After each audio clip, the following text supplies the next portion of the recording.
सेवा जोहार। सेवा जोहार। जय गोंडवाना, जय आदिवासी। साथियों, आज हम लाइव आए हैं, या वीडियो भी बना रहे हैं। आप चाहे यूट्यूब में देखें या वीडियोस में, अगर आप हमको देख रहे हैं, इस चैनल को सब्सक्राइब करें और वीडियो को लाइक करें। आज हम लाइव आए हैं साथियों, तामिया मुद्दे को लेकर। आज 18-19 दिन हो चुके हैं और आज के दिन हमारी माननीय कलेक्टर महोदय ने 15 संगठन के जिला अध्यक्ष, जो मुख्य पदाधिकारी होते हैं, उनको कलेक्टेड बुलाया था। तो आपको बता दें, आज की जो घटना है उसका मुख्य टॉपिक या संदेश हम ये देना चाहते हैं कि छिंदवाड़ा में जेल भरो आंदोलन, 8 लाख से ज्यादा आदिवासी यहाँ पर करने वाले हैं। उग्र प्रदर्शन छिंदवाड़ा में बहुत जल्दी होने वाला है। और साथ ही आपको बता दें, 15 अगस्त तक हमारे तामिया प्रभारी प्रीति मिश्रा के ऊपर अगर एट्रोसिटी एक्ट कायम नहीं होता है, हमारे आदिवासियों को न्याय नहीं मिलता है, तो हम झंडा वादन भी नहीं करने देगा। क्योंकि आदिवासी अभी तक आजाद देश में एक आदिवासी परिवार को अगर न्याय नहीं मिलता है, 2 महीने तक आंदोलन चलने के बाद भी अगर 2 महीने से न्याय के लिए वेट कर रहा है परिवार, अभी तक अगर न्याय मिलता है, तो मैं ये समझता हूं कि आदिवासी आजाद नहीं हुआ है। आदिवासियों के आज तक ये लोग गुलाम बना के रखे हैं। इसलिए झंडा वादन भी 15 अगस्त को हम तमाम आदिवासी संगठन नहीं होने देंगे अगर हमें न्याय नहीं मिलता है तो। सेकंड चीज मैं आपको बता दूं, आपको जानकारी होगी, तामिया जो थाना प्रभारी प्रीति मिश्रा है, उन्होंने हमारे आदिवासियों के घर पर जाकर जिस प्रकार के हमारी धर्म संस्कृति का अपमान किया है, जिस प्रकार हमारी दुल्हन जिस दिन जिनका सब लोग पैर धो के पीते हैं, उस दुल्हन को उस प्रीति मिश्रा ने लात मारा है। और साथ में वहां हमारी तमाम माताएं बहनें जो उस दिन एकत्रित हुई थी, उनको उन्होंने गाली दिया है। और गाली देने के पश्चात हमारे कलश को लात मारा, चौक को लात मारा, और वहां से निकलने के पश्चात उसने खाना खाने के लिए बैठे लोगों की पातलों को भी लात मारा है। तो साथियों, इसके खिलाफ तमाम गोंडवाना के लोग लगातार आंदोलन कर रहे हैं। और हमने गृह मंत्री नरोत्तम मिश्रा जी का पुतला भी फूका था। और फिर भी आज जैसे हम कमलनाथ जी का पुतला फूकने वाले थे, प्रशासन ने बोला कि हम आपकी सारी बातों को मानने के लिए तैयार है, आप कमलनाथ जी का पुतला मत फूकिए। तो हमने कहा कि चलो ठीक है, हम जिस कारण से धरना पे बैठे हैं, अगर उस कारण को आप मानने के लिए तैयार हो, तो हम कमलनाथ जी का पुतला नहीं फूक रहे हैं। उस दिन हमने पुतला दहन स्थगित किया था, पोस्टपोन किया था। तो प्रशासन की तरफ से माननीय कलेक्टर साहब ने कहा कि छिंदवाड़ा जिले के आप तमाम आदिवासी बैठकर इस बारे में चर्चा कीजिए और आपके मुख्य बिंदु बनाइए कि किन मांगों को लेकर आप इतना आंदोलन कर रहे हैं और पुतला दहन कर रहे हैं। तो आपको जानकारी दे दूं, 15 से ज्यादा संगठन छिंदवाड़ा में कल मतलब 11 जुलाई को बैठे। उसमें हमारे पवन साह सरेआम जी, मैं भी उसमें युवा साथी शामिल थे।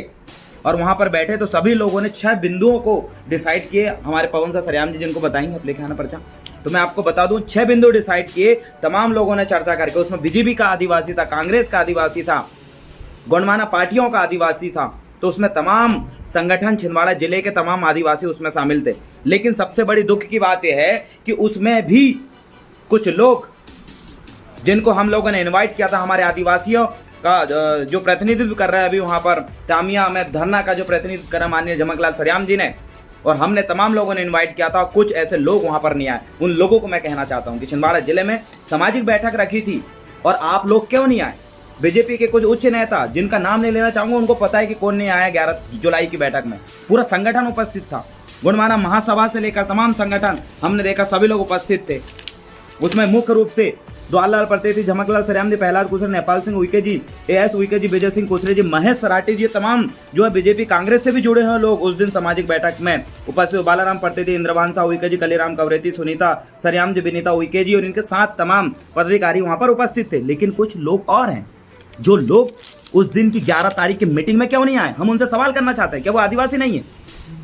चुनाव के समय वोट मांगने के लिए आदिवासियों के घर आप चल जाते हो, जब सामाजिक मीटिंग की और आदिवासी भाई को न्याय दिलाने की जब बात आती है, तो आप लोग साले दुपक जाते हो। कांग्रेस और बीजेपी के मैं उन नेताओं को बोलना चाहता हूं, उनका पता है उनको कि कौन 11 जुलाई की बैठक में छिंदवाड़ा नहीं पहुंचा। मैं उनको आदिवासी कहना पसंद नहीं कराता, जो अपने सामाजिक बैठक में अपने पर्टिकुलर नेता, अपनी पार्टी के चंद दलाल नेताओं के इशारों के चक्कर में अपने सामाजिक बैठक में नहीं बैठना चाहते हैं। ऐसे लोगों को समाज से बात करना चाहिए, बाहर करना चाहिए इनको, जो सिर्फ वोट मांगने, कांग्रेस बीजेपी के नाम पर वोट मांगने के लिए आदिवासी क्षेत्र में इनके कंधे पे बंदूक रखे बीजेपी और कांग्रेस के लोग इनको पहुंचाते हैं। वो बड़े नेता अगर अगले बार इस प्रकार की उनकी हरकत आई, वो तो सब लोग देख रहे हैं, उनको हम सरेआम बदनाम भी करेंगे समय आने पर। तो आपको बता दूं, कलेक्टर महोदय ने हमें कुछ मांगों को लेकर हमने बैठे और कलेक्टर महोदय से मीटिंग के लिए भी तय किए। आपकी मुख्य जो मांग थी उसमें बता दूं, पहली मांग हमारी थी कि प्रीति मिश्रा के ऊपर एट्रोसिटी एक्ट कायम हो, उसके ऊपर FIR दर्ज हो। FIR उसके ऊपर दर्ज नहीं हुई और हम लोग जो आंदोलन करना है उसमें पवन साह सरेआम जी मेरे ऊपर और झमकलाल सरेआम जी के ऊपर FIR हो गई।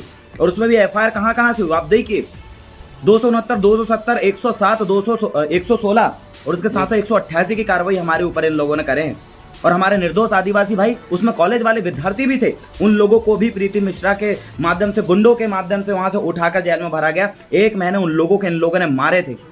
ऐसे अपराधी के जैसे आतंकवादियों को मारा जाता है, उस प्रकार से हमारे जो आदिवासी भाई है वहां पर मारे थे। ये कोई उनका बड़ा अपराध नहीं था कि उनने 188 का उल्लंघन किया था, 188 धारा 188 को उल्लंघन किया था। इतना संगीन अपराध नहीं था, लेकिन 1 महीने उनको जेल में रखा गया था। उसका हम जरूर प्रशासन से बदला लेंगे कि किस उद्देश्य से, क्या सबूत था इनके पास कि हमारे 18 आदिवासियों के इन लोगों ने जेल में भर के उनको मारा। उसमें बच्चे भी थे, हमारे कुछ साथी थे, पूरे पढ़ने लिखने वाले लोग थे, पढ़ने लिखने वाले लोग के लड़के थे जिनको 3 दिन तक खाना भी नहीं दिया गया और उनको कपड़ा उतार के बहुत मारा गया, उल्टा पानी डाल के मारा गया। अपराधी जैसा व्यवहार पुलिस प्रशासन ने किया। इसके लिए हम तमाम आदिवासी युवा आक्रोशित हैं कि उसमें सरासर गलती प्रीति मिश्रा की थी। ये तमाम चीज साबित हो चुकी।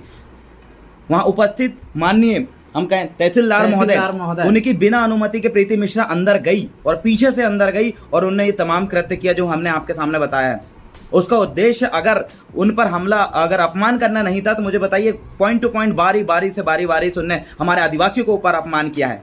सेकंड चीज मैं आपको बता दूं, हमने 15 आदिवासी संगठन और सभी लोगों ने आपस में चर्चा करके 6 बिंदु बनाए, जिनको लेकर हम कलेक्टर के पास जाने वाले हैं, जिनका हमने कमलनाथ का पुतला दहन करने से हमने रोका था पुलिस प्रशासन ने कि हम हमारी आपकी मांग मानने के लिए तैयार हैं, इसलिए आप कमलनाथ का पुतला मत जलाइए। हमने नहीं जलाया, पूर्व मुख्यमंत्री माननीय कमलनाथ जी का पुतला हमने नहीं जलाया। मांग क्या थी हमारी, और हमने क्या डिसाइड किया? पहली मांग थी कि प्रीति मिश्रा के ऊपर एट्रोसिटी एक्ट कायम हो, उसके ऊपर कायम होना चाहिए, उसको सजा मिलनी चाहिए, क्योंकि उन्होंने एक आदिवासी का अपमान किया, आदिवासी बेटी को लात मारा है, उन्होंने साथ में गैर संवैधानिक कदम भी उठाया है। जबकि उसको, अगर कोई व्यक्ति अपराध कर रहा था, उसके ऊपर जो भी दंड है उसको देना चाहिए था, लेकिन इस प्रकार से अपमान करना उसका अधिकार क्षेत्र से बाहर है। सेकंड चीज है, हमने ये कहा जिन पीड़ित परिवार को ऊपर से जितने भी केस जो लगे हुए हैं, जो भी उनके ऊपर एफआईआर दर्ज है, उनको पूरी तरीके से क्लियर करें, साफ करें, हटाएं। ये हमारी दूसरी मांग उसमें शामिल थी। और इसके अलावा हम देखें, जो ब्रह्म समाज के द्वारा प्रीति मिश्रा का सपोर्ट किया गया। अब मुझे बताइए, हमने कभी जातिवाद नहीं छेड़ा, लेकिन ब्रह्म समाज कल्याण मंडल कहां से उतर के आया, जो आदिवासियों को क्या बोल रहा था, ये अराजक तत्व, असामाजिक तत्व, अराजक सब बोल रहे हैं। किनको? आदिवासियों की, मतलब छिंदवाड़ा के आदिवासी ब्रह्म समाज कल्याण जो मंडल है उसको अराजक तत्व या फिर असामाजिक तत्व लगता। हम असामाजिक है क्या? अजी आदिवासियों को बताएगा सामाजिक क्या होते हैं। उन लोगों पर भी, उनसे भी हम जवाब लेंगे। तो तमाम हमने सामाजिक संगठनों से कहा कि आपका ये कर्तव्य बनता है कि ब्रह्म समाज कल्याण जो मंडल है, जिसने आदिवासियों को असामाजिक तत्व कहा, अपनी बेटी को न्याय दिलाने के लिए हम उतरे हैं, तो उनको हम असामाजिक तत्व लगते हैं।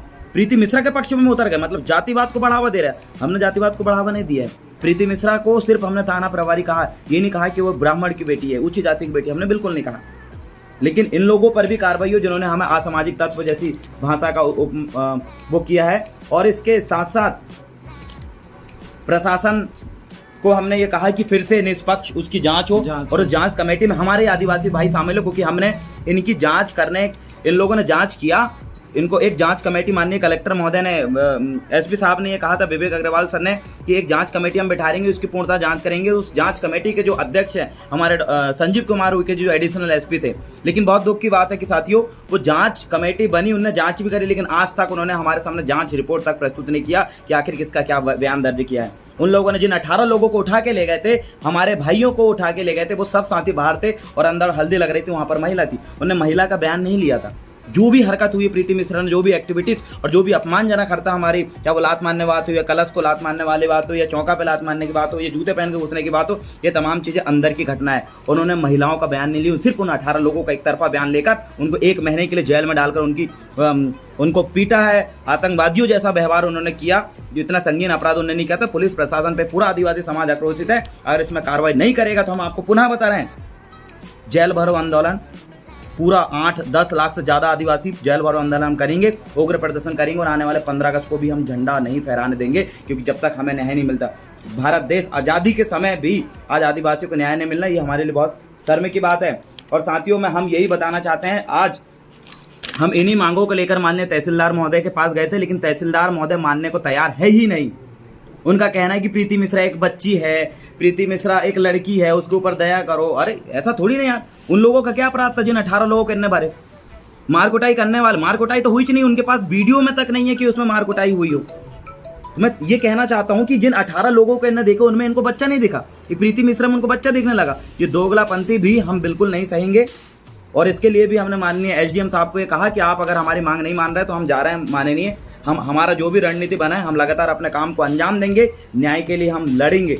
लेकिन इन मांगों को लेकर आज हमारे पूरे प्रतिनिधि माननीय कलेक्टर महोदय से मिलने के लिए गए थे, लेकिन महोदय भी नहीं मिल पाए, तो हमें वापस आना पड़ा। उसके बाद वो कॉल करके बार बार बोले, तो भैया वरिष्ठ लोग हैं, हमारे सियाने बुजुर्गों को हमने लेकर जो प्रतिनिधित्व करते हैं अपने अपने संगठनों का, उनका अपमान भी यहाँ जिला प्रशासन ने करी है, ये पूरे आदिवासी समाज के लिए, और उनकी घोर निंदा हम करते हैं, प्रशासन की इसमें घोर निंदा करते हैं कि लगातार एक पक्षीय जो कार्रवाई प्रशासन कर रही है, इससे हम बहुत आक्रोशित हैं और आगामी समय में हमारा उग्र आंदोलन होगा। हमारे निर्दोष आदिवासी भाइयों के ऊपर तो पूरी धारा हटाए, प्रीति मिश्रा पे जब तक एट्रोसिटी एक्ट कायम नहीं करते तो हम लगातार पुतला दहन करेंगे और हर विधायक का भी पुतला दहन होगा। और सेकंड चीज मैं आपको बता दूं, कुछ लोग इस धरना प्रदर्शन में बहुत सारे सामाजिक संगठन, लेकिन एक भी संगठन ने अपना साथ नहीं दिया, तो उन तमाम लोगों से मैं कहना चाहता हूँ उतरो और आओ, खुल के साथ दो। छात्र संगठन वहां पर बैठा है और सामाजिक स्तर पे हम धरना प्रदर्शन करना है, कोई राजनीतिक स्तर पे नहीं कर रहे हैं।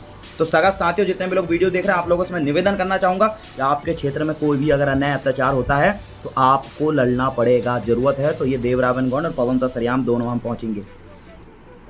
अब गोंडवाना मूवमेंट को, इस आदिवासी समाज को आगे बढ़ाने की जिम्मेदारी है और इसको न्याय दिलाने की जिम्मेदारी है हम युवाओं की है। हम पढ़ेंगे भी और लड़ेंगे भी और जीतेंगे भी। सेवा जोहार, जय गोंडवाना, जय आदिवासी।